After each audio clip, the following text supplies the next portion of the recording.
बच्चों, welcome to safe hand.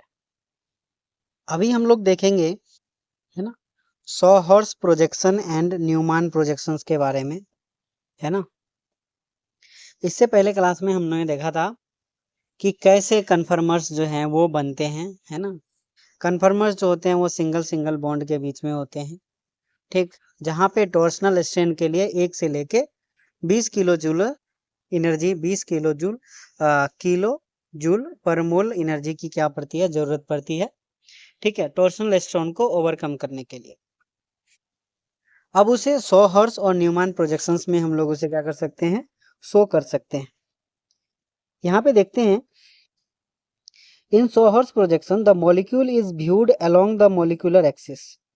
Molecule को देखते हैं कैसे, मॉलिक्यूलर एक्सिस के थ्रू देखते हैं हम लोग सॉहर्स प्रोजेक्शन, है ना।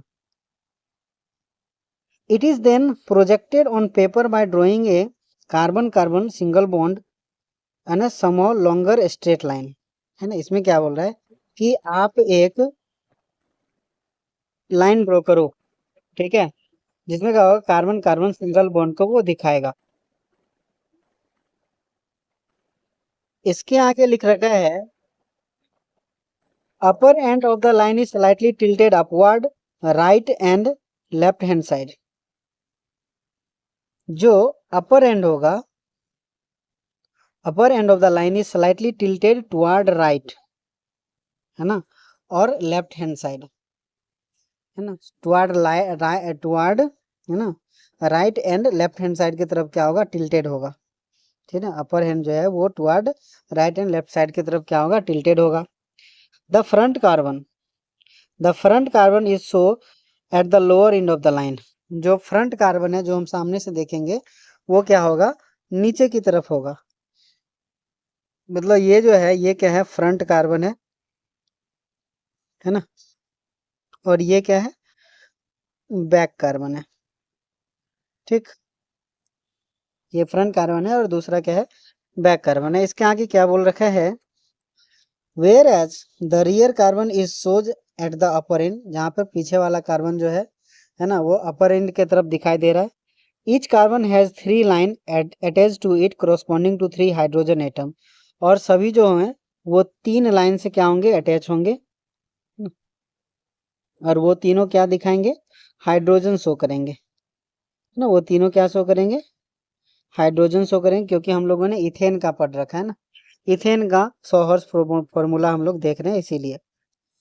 The line are inclined at 180 degree to the each other. ये तीनों लाइन जो होंगे वो 120 डिग्री पे होंगे। Sawhorse projections of eclipse and stagger conformation of ethane are depicted. Eclipse जहां पर क्या होगा, बड़े वाले के सामने बड़े वाले, एंड सबसे मैक्सिमम डिस्टेंस पे जो होंगे, सामने सामने नहीं होंगे, तो वो हो जाएंगे स्टैगर्ड, एंड दूसरा जो सामने सामने है वो हो जाएंगे इक्लिप्स। तो ये है सॉहर्स प्रोजेक्शन ऑफ इथेन, ठीक है। सॉहर्स प्रोजेक्शन ऑफ इथेन हमने देखा।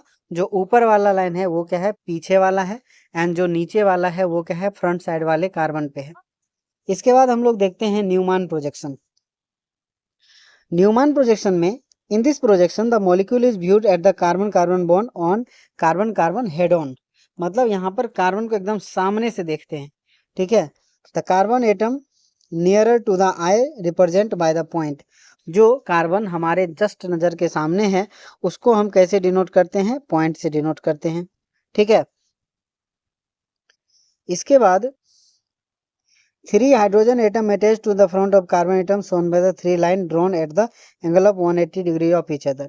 और इससे जो 3 हाइड्रोजन हम लोग दिखाते हैं, इससे 120 डिग्री पे ये 3 लाइन यहाँ पे लगा हुआ है। द रेयर कार्बन, अब रेयर कार्बन के बारे में बात कर रहा है। The rare carbon atoms of the carbon away from the eye is represented by the circle, and the 3 hydrogen atoms so that attached by the shorter line drawn at the angle 180 degree of each other, है ना। जो rare carbon है वो कैसे दिखाया जाता है, वो इसके पीछे दिखाया जाएगा और शॉर्टर लाइन के थ्रू दिखाया जाएगा। वो लाइन कैसा होगा, छोटा लाइन होगा, okay. The Newman projection is depicted in figures. या न्यूमैन प्रोजेक्शन यहाँ पे दे रखा है। ये इक्लिप्स है, ये हाइड्रोजन एक दूसरे के सामने, ये स्टेगर्ड है। एंगल ऑफ रोटेशन और एंगल ऑफ टॉर्शनल और डाहेड्रल एंगल, इसे क्या बोलते हैं, रोटेशन एंगल बोल दो या फिर टॉर्शनल, है ना। इसे क्या बोलो, टॉर्शन टोर्सन या फिर डायहेड्रल एंगल के आप इसे बोल सकते हो। रिलेटिव स्टेबिलिटी ऑफ कन्फर्मर्स, अभी जो हमने रिलेटिव स्टेबिलिटी देखना है कन्फर्मर्स का, इससे जो अलग अलग skew forms, staggered forms, Eclipse form बनेंगे, उससे अलग अलग जो है हमें कन्फर्मेशन देखने को मिलेगा। तो उसमें हम लोग देखते हैं relative stability of conformers. As mentioned earlier, in staggered forms of the ethane, the electron cloud of hydrogen and carbon bonds are far apart as possible. Staggered form में जितना सबसे ज्यादा दूरी हो सकता है उस फॉर्म में अवेलेबल होगा। Thus there are minimum repulsive force, minimum energy and maximum stability of the molecules. यहाँ पर क्या होगा, सबसे कम रिपल्सिव फोर्स होगा, सबसे कम एनर्जी होगा and maximum stability of this molecule at the staggered stage में होगा। On the other hand when the stagger from changes into the eclipse forms, electron cloud of the carbon hydrogen bonds comes closer to each other resulting is increasing in electron cloud repulsions, है ना। जब Eclipse form में आएंगे तो electron cloud जो होंगे वो क्या होंगे, धीरे धीरे सबसे ज्यादा करीब आ जाएंगे और ज्यादा रिपल्सन होगा, और इस दोनों के बीच में जो भी होंगे उसमें क्या होगा, इलेक्ट्रॉन क्लाउड जो होंगे वो इंक्रीज होते हुए नजर आएंगे। To check the increased repulsive force, molecule will have possesses more energy and thus lesser stability. जैसे ही हम इक्लिप्स से स्टेगर से इक्लिप्स की तरफ बढ़ाएंगे, रिपल्सिव बढ़ेगा, एनर्जी क्या हो जाएगा, बढ़ना स्टार्ट हो जाएगा, स्टेबिलिटी कम हो जाएगा।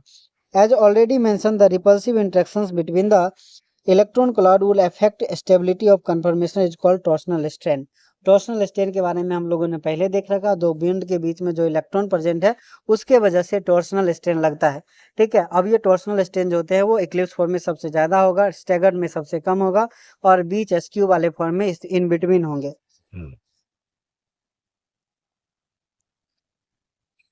Magnitude of torsional strain depends upon angle of angle of rotation about carbon carbon bond के बीच में जो एंगल ऑफ रोटेशन जो हमें देखने को मिलेगा उस पर डिपेंड करेगा कि कितना टॉर्शनल स्ट्रेन यहाँ पर अवेलेबल है।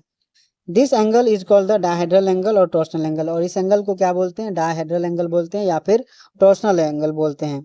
Of all the confirmation of ethane, the stagger form has the least torsional strain and Eclipse form has the maximum torsional strain. क्यों होता है ये हमें पता है। Therefore, staggered conformation is more stable than eclipsed conformation. इसीलिए staggered conformation क्या है, ज्यादा stable है eclipsed conformation से। Hence, molecule largely remains in staggered conformations, or we can say that it is preferred conformations. इसीलिए molecule हमेशा staggered conformation में रहना पसंद करता है। Thus, it may be inferred that the rotation about carbon bond in ethane is not completely free. इसलिए हम बोल सकते हैं कि कार्बन बॉन्ड के बीच में जो रोटेशन है वो completely free नहीं है। The energy difference between the two extreme form of order is 12.5 kilojoule पर मोल, है ना। कितने हैं, 12.5 किलोजूल पर मोल। इथेन के लिए 12.5 किलोजूल पर मोल यहाँ पे दिया गया है। हालांकि हमने टॉर्शनल स्ट्रेन कहाँ से देखा, 1 से लेके 20 किलोजूल पर मोल के अप्रोक्स में होगा, लेकिन इथेन मॉलिक्यूल के लिए घूमने के लिए कितना चाहिए, 12.5 ही चाहिए, बस 12.5 किलोजूल पर मोल ही चाहिए।